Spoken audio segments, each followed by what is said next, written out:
Hello students, मैं Kapil sir. आइए start करते हैं आपके पॉलिटिकल साइंस की क्लास। स्टूडेंट्स, आज के लेसन में हम पढ़ेंगे directive principles of state policy, यानी कि राज्य के नीति निदेशक तत्व।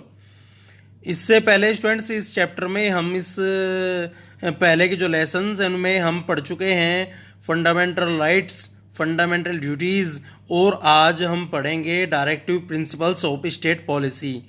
तो सबसे पहले स्टूडेंट्स मैं आपको बता दूं कि directive principles of state policy है क्या, यानी कि जो राज्य के नीति निर्देशक तत्व हैं वो क्या है। जैसे कि आपको नाम से ही पता चल गया होगा कि जो ये निर्देश हैं, जो ये प्रिंसिपल्स, जो ये सिद्धांत हैं, वो स्टेट के लिए है। यानी कि जो ये कर्तव्य है, जैसे कि आपने पहले मौलिक कर्तव्य को पढ़ा, फंडामेंटल ड्यूटीज़ को पढ़ा, तो वो थी नागरिकों के लिए, और स्टूडेंट्स ये है स्टेट के लिए, यानी कि गवर्नमेंट के लिए। तो ये जो निर्देश हैं, जो कर्तव्य हैं, जो ड्यूटीज़ हैं, वो स्टेट की है, स्टेट को निभानी है। तो ये जो थोड़ा डिफरेंस है इसमें डायरेक्टिव प्रिंसिपल्स ऑफ स्टेट में और फंडामेंटल ड्यूटीज़ में ये है।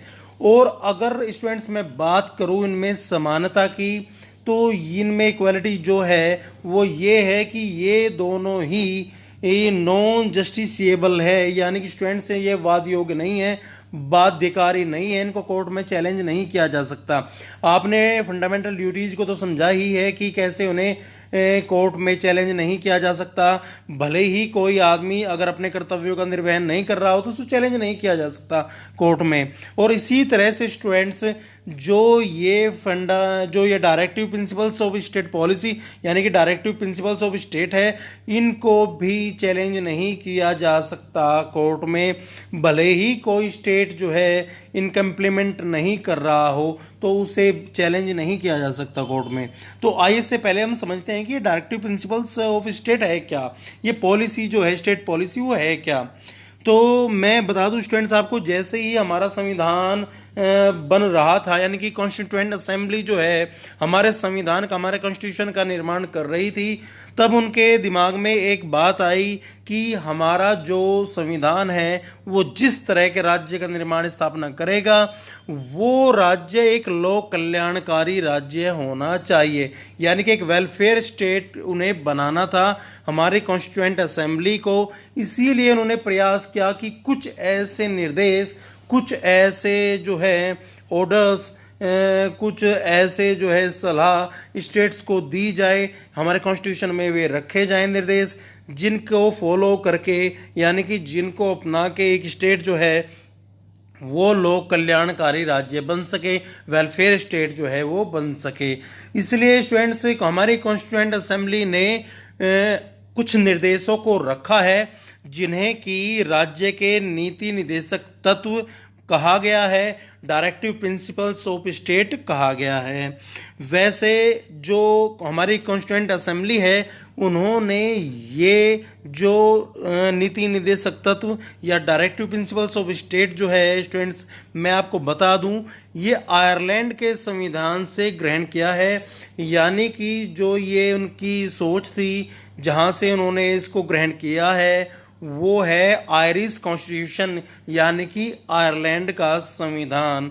तो अगर एग्ज़ाम में क्वेश्चन आए, भले ही कंपटीशन का एग्ज़ाम हो या आपका जो है एकेडमिक एग्ज़ाम, तो अगर कभी भी आपसे पूछा जाए कि जो ये डायरेक्टिव प्रिंसिपल्स ऑफ स्टेट है वो हमारी कॉन्स्टिट्यूएंट असेंबली ने, जो हमारा जो संवैधानिक सभा थी, उसने कहाँ से ग्रहण किया है इनको, या जो इनका स्रोत है, सोर्सेज है, वो कहाँ का है, कौन है, तो आप बोलोगे कि आयरिश कॉन्स्टिट्यूशन, यानी कि आयरलैंड का संविधान, जहाँ से कि इनको ग्रहण किया गया है। तो आपको पता चल ही गया होगा कि ये निर्देश हैं, मात्र निर्देश है स्टूडेंट्स, यानी कि बाध्यकारी ऐसा कोई आदेश नहीं है जो कि एनफोर्सेबल हो। यानी कि अगर मैं बोलूँ आपको कि these guidelines are non-justiciable, that is part of the constitution that cannot be enforced by the judiciary, यानी कि इसको लागू नहीं किया जा सकता। जुडिशरी जो है अपने ताकत से, अपने बल से, अपने ऑर्डर से इसको लागू नहीं करवा सकती।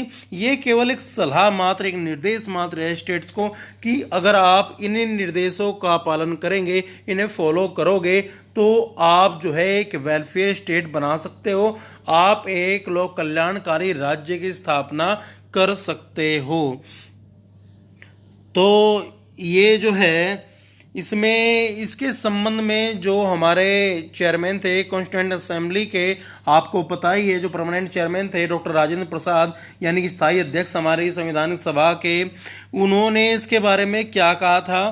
तो उनके अनुसार जो ये राज्य के नीति निर्देशक सिद्धांत हैं, इनके जो उद्देश्य है वो जनता के कल्याण की अभिवृद्धि करने वाली, जनता के कल्याण की अभिवृद्धि करने वाली सामाजिक व्यवस्था का निर्माण करना है।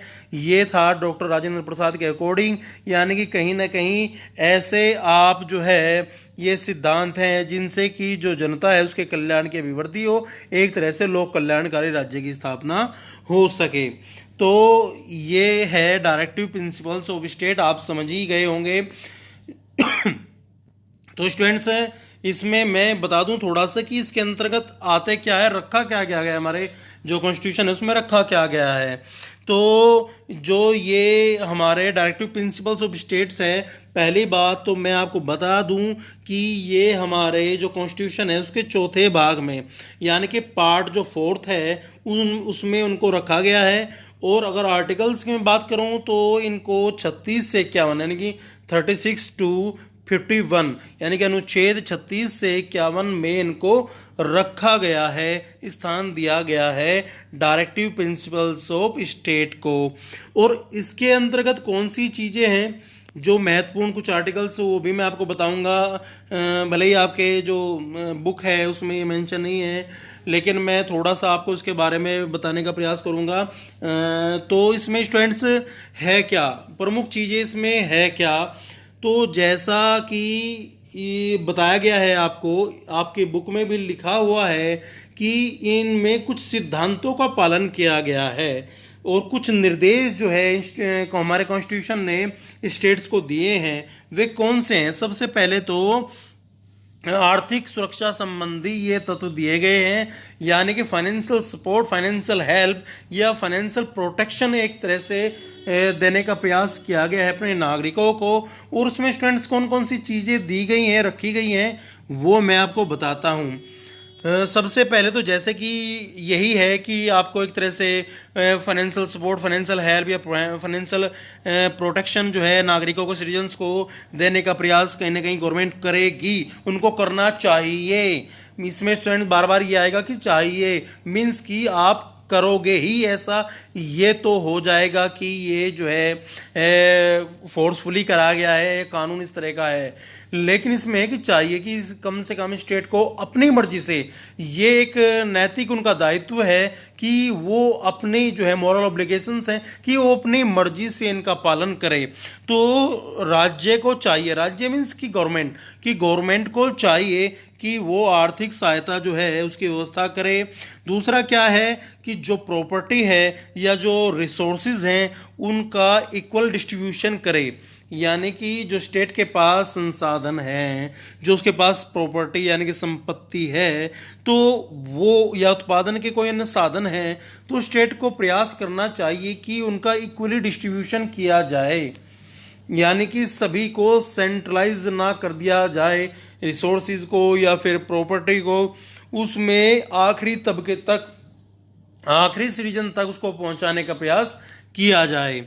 उसके बाद इसमें बताया गया है कि जैसे समान कार्य का समान वेतन, या जो हमारे काम करने वाले लेबर्स हैं उनकी, स्टूडेंट्स, इनमें जो संरक्षण है यानी कि एक तरह से उनको प्रोटेक्शन के लिए जो काम किए गए उनको रखा गया है। इसमें खेती के लिए, पशुपालन के लिए, जो छोटे उद्योग हैं, बड़ी इंडस्ट्रीज़ है, उन सभी के लिए भी इनमें प्रावधान किया गया है। बताया गया है कि स्टेट्स को जो है इन चीज़ों की तरफ ध्यान रखना चाहिए, चाहे वो पशुपालन हो, चाहे आपके खेती कृषि यानी कि एग्रीकल्चर हो, या फिर इंडस्ट्री, चाहे छोटे लेवल के लघु उद्योग हो या बड़े फिर इंडस्ट्रीज हो, तो उन सभी में ध्यान रखना चाहिए। चाहिए, सभी का ध्यान रखना चाहिए स्टेट्स को। और उसके बाद बताया गया है कि जो लीगल एडवाइस है यानी कि जो कानूनी सहायता है उसे निःशुल्क रखा जाए। प्रयास करे कि स्टेट की अगर किसी को कानूनी सहायता की आवश्यकता है तो उसे निःशुल्क रखा जाए। और ये जो है आपका 42nd जो आपका कॉन्स्टिट्यूशन अमेंडमेंट हुआ था उसमें इसको रखा गया था, निःशुल्क कानूनी सहायता को स्टूडेंट्स।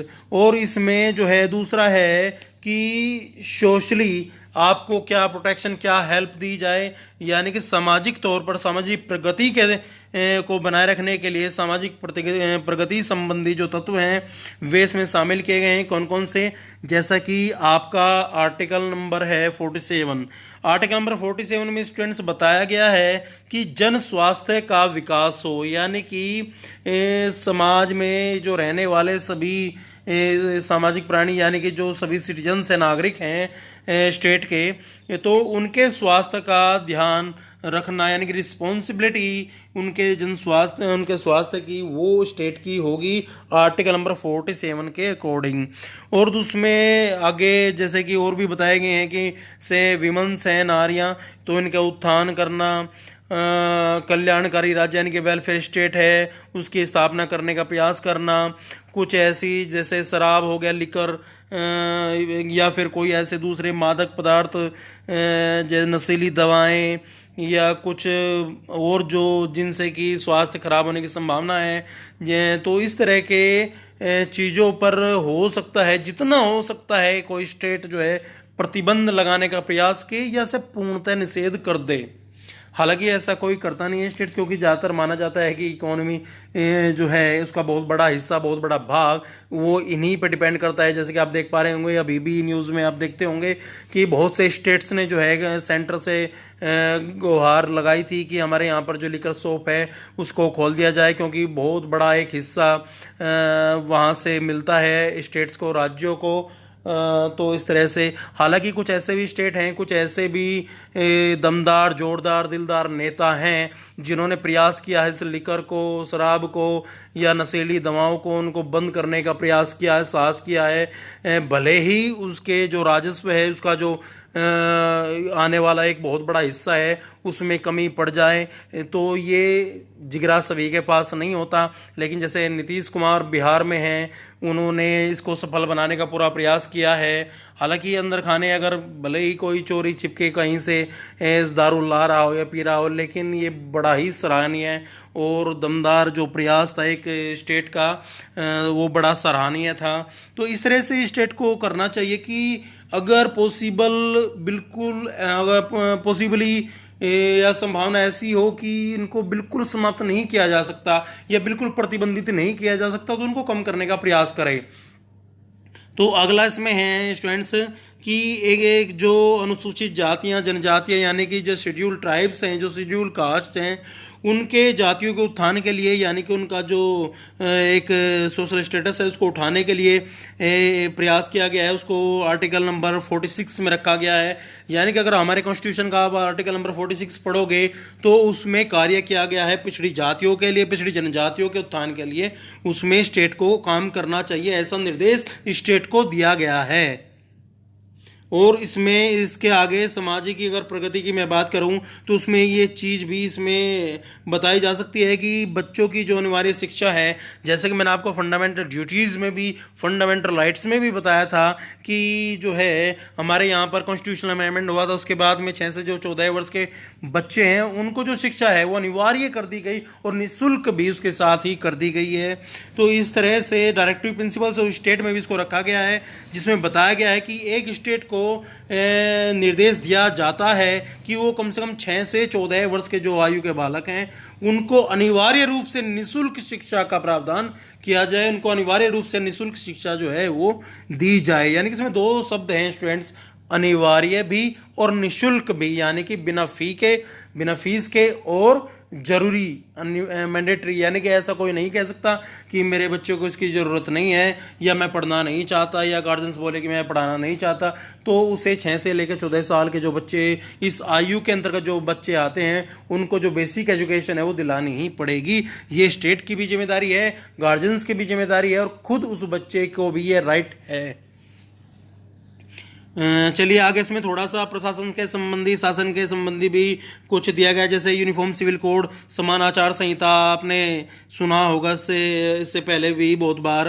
तो जैसे कि आर्टिकल नंबर 44 में भी इसको रखा गया है। कॉमन सिविल कोड है। ग्राम पंचायतों का संगठन, यानी कि जो ये ग्राम पंचायतें आप सभी जानते होंगे, अवगत होंगे उनसे, तो उसको आर्टिकल नंबर 40 में स्थान दिया गया है, यानी कि अनुच्छेद 40 में ग्राम पंचायतों के विषय में बताया गया है कि कैसे स्टेट जो है इन ग्राम पंचायतों का संगठन करे और जो 5 पंचवर्षीय ये होते हैं इनके चुनाव वो अच्छी तरह से संपन्न कराए। और इससे एक तरह से ये प्रयास किया गया है हमारी कॉन्स्टिट्यूएंट असेंबली के द्वारा कि पावर को डिसेंट्रलाइज किया जाए, यानी कि एक स्थान पर उसके एकत्रित न करके उसको बांट दिया जाए, डिस्ट्रीब्यूट कर दिया जाए, डिसेंट्रलाइज कर दिया जाए, और आखिरी जो एक पर्सन होता है गांव का, एक ग्रामीण, उस तक ये पावर पहुंचाई जाए। कैसे स्टूडेंट्स, मैं आपको बताऊं कि आपको पता है कि सभी गांव जो है वो ग्राम पंचायत से जुड़े हुए हैं, और ग्राम पंचायत का जो प्रमुख होता है, मुखिया होता है, प्रधान गांव का, उसका जो है इलेक्शन होता है। तो उसके इलेक्शन में वोट डालने का अधिकार किसको होता है स्टूडेंट्स? अगर आपसे कंपटीशन के एग्जाम में पूछा जाए कि आपका गांव का जो प्रधान है उसमें जो उसका चुनाव होता है, उसका निर्वाचन होता है, उसमें वोट डालने का अधिकार किसको है, तो ऑप्शन में जो आएगा वो सही आंसर क्या होगा स्टूडेंट्स? वो होगा ग्राम सभा के सदस्य। मैं दोबारा फिर बता रहा हूं आपको स्टूडेंट्स, ग्राम सभा के सदस्य, यानी कि हर एक गांव ग्राम सभा का हिस्सा है, ग्राम सभा है एक, और उसका प्रत्येक सदस्य जो कि 18 साल की आयु पूरी कर चुका है, चाहे वो लड़की हो चाहे लड़का हो, तो वो जो है ग्राम सभा का सदस्य होता है स्टूडेंट्स। तो वो हर एक व्यक्ति जो गांव में रहता है वो ग्राम सभा का सदस्य है। तो इस एक तरह से पावर को डिसेंट्रलाइज करने का ये प्रयास किया गया हमारी कॉन्स्टिट्यूएंट असेंबली के द्वारा, हमारे कॉन्स्टिट्यूशन के द्वारा, और ये निर्देश दिए गए हैं राज्यों को, स्टेट्स को, कि इसका पालन अच्छी तरह से किया जाए। अगला क्या है? स्वतंत्र न्यायपालिका, यानी कि जो हमारी ये न्यायपालिका जो जुडिशरी है उसको किसी तरह से कंट्रोल नहीं किया जाए।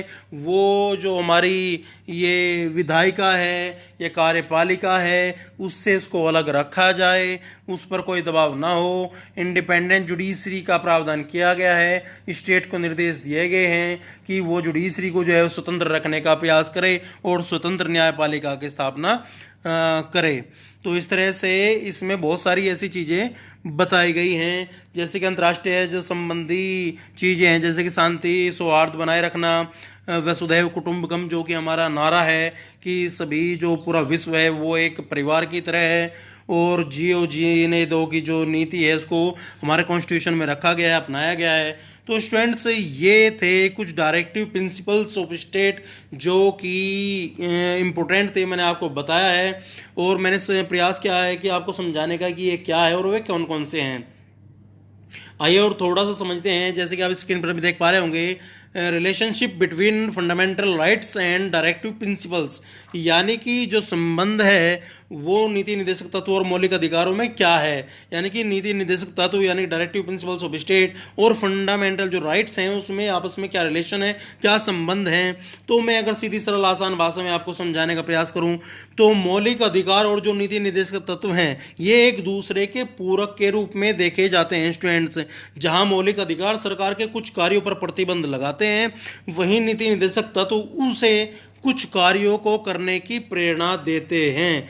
और मौलिक अधिकार विशेष रूप से व्यक्ति के अधिकारों को संरक्षित करते हैं, पर नीति निदेशक तत्व संपूर्ण समाज के हित के लिए सरकार को प्रेरित करते हैं। यानी कि कहीं ना कहीं अगर फंडामेंटल राइट्स जो हैं वो इंडिविजुअल हैं, तो ये जो डायरेक्टिव प्रिंसिपल स्टेट है वो एक पूरी सोसाइटी के लिए है, एक ऐसा कार्य है जो पूरी सोसाइटी के लिए किया जाता है, उसको वेलफेयर बनाने के लिए किया जाता है, एक स्टेट को वेलफेयर बनाने के लिए किया जाता है। और जैसा कि आप स्क्रीन पर देख पा रहे होंगे कि इसमें लिखा है 3 तरह की चीज़ें, आपसे खुद पढ़कर देखना। गोल हैं जो नॉन जस्टिएबल राइट्स यानी कि इसमें बताए गए हैं, और जो पॉलिसी जो उसके बारे में बताया गया यूनिफॉर्म सिविल कोड, जैसे कि मैंने अभी आपको बताया। तो इसमें याद रखने की, समझने की सबसे महत्वपूर्ण चीज़ ये है स्टूडेंट्स कि सबसे पहली बात तो ये है कि ये फंडामेंटल ड्यूटीज़ की तरह से ही नॉन जस्टिसिएबल है, यानी कि इनको जुडिशरी जो है एनफोर्सेबल, यानी कि फोर्सफुली जो है इनको लागू नहीं कर सकती, इनको चैलेंज नहीं किया जा सकता। ये जो है मॉरल ऑब्लिगेशंस हैं, ये नैतिक दायित्व है स्टेट का कि इनको फॉलो किया जाए। अगर स्टेट इन्हें फॉलो करता है, इनका सम्मान करता है, इनको लागू करता है, तो वो एक जो है वेलफेयर स्टेट बन जाता है, एक लोक कल्याणकारी राज्य की स्थापना करता है। तो ये चैप्टर आपका जो सेकंड चैप्टर था पॉलिटिकल साइंस का स्टूडेंट्स, वो कंप्लीट हो गया आज। और उम्मीद करता हूँ कि आपको अच्छी तरह से इसमें समझ में आया होगा, आपको अच्छा लगा होगा। तो इससे आगे नेक्स्ट लेसन नेक्स्ट वीडियो में। Thank you.